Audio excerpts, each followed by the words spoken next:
Think beyond a degree. Build real impact. Shape your future with an MBA. From IILM University.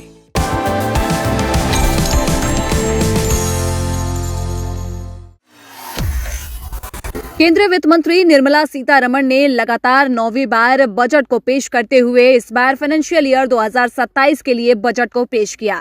Budget पेश करते समय निर्मला सीतारमण की ओर से अनेक क्षेत्रों के लिए कई बड़े ऐलान किए गए हैं। वहीं श्रम प्रधान कपड़ा क्षेत्र, बुनकरों, कारीगरों और माइक्रो स्मॉल एंटरप्राइजेस के लिए भी कई अहम घोषणाएं कर दी गई है। बजट का फोकस आत्मनिर्भरता, आधुनिकीकरण, रोजगार सृजन और एमएसएमईज की लिक्विडिटी मजबूत करने पर रहा है। इसके साथ ही सरकार ने सार्वजनिक पूंजीगत खर्च और बढ़ाने का भी प्रस्ताव रखा है। समझते हैं कि आखिर कपड़ा क्षेत्र के लिए क्या बड़े ऐलान यहाँ पर किए गए हैं और साथ ही मीडियम स्मॉल एंटरप्राइजेस के लिए यहाँ पर क्या बड़ा ऐलान किया गया है। बता दें कि सबसे पहला ऐलान है इंटीग्रेटेड टेक्सटाइल प्रोग्राम का। सरकार ने श्रम प्रधान टेक्सटाइल सेक्टर के लिए एक समग्र कार्यक्रम की घोषणा की है, जिसमें उत्पादन, रोजगार और तकनीकी उन्नयन को एक साथ जोड़ा जाएगा। इसका उद्देश्य अलग अलग योजनाओं को एक ढांचे में लाकर सेक्टर की ग्रोथ को तेज करना है। वहीं दूसरा ऐलान है राष्ट्रीय फाइबर योजना।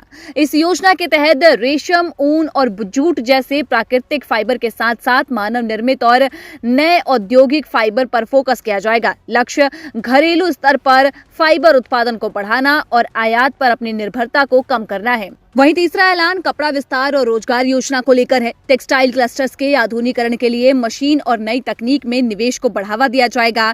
इसके तहत कॉमन टेस्टिंग और सर्टिफिकेशन सेंटर्स बनाए जाएंगे, जिससे गुणवत्ता सुधरे और रोजगार के नए अवसर बने। वहीं चौथा ऐलान वित्त मंत्री की ओर से राष्ट्रीय हथकरघा और हस्तशिल्प कार्यक्रम का किया गया। वित्त मंत्री ने बजट स्पीच में राष्ट्रीय हथकरघा और हस्तशिल्प कार्यक्रम यानी कि NHHP का भी जिक्र किया, जिसे बुनकरों और कारीगरों के लिए लक्षित सहायता सुनिश्चित करते हुए मौजूदा योजनाओं को एकीकृत और मजबूत करने के लिए डिजाइन किया गया है। पांचवा ऐलान है टेक्सटाइल स्किलिंग सिस्टम को मजबूती देना। कपड़ा उद्योग की जरूरतों के अनुसार स्किल डेवलपमेंट्स को अपग्रेड किया जाएगा, ताकि कामगार आधुनिक मशीनों और तकनीकों के साथ काम कर सके और उत्पादकता बढ़े और युवाओं के लिए एक स्थायी रोजगार के मौके उत्पन्न किए जा सके। वहीं अगला ऐलान माइक्रो एंटरप्राइजेस के लिए 2000 करोड़ रुपए का था।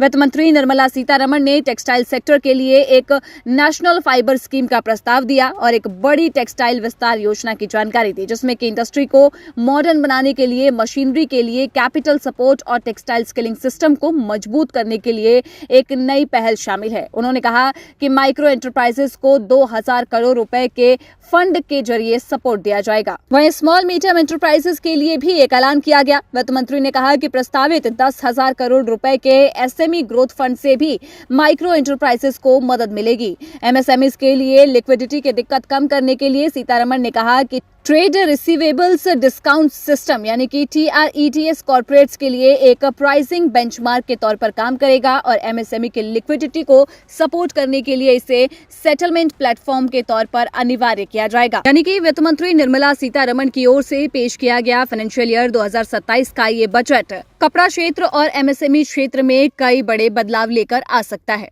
अगर आप इन सेक्टर्स में काम करते हैं तो अपनी राय हमें कमेंट सेक्शन में जरूर बताइएगा।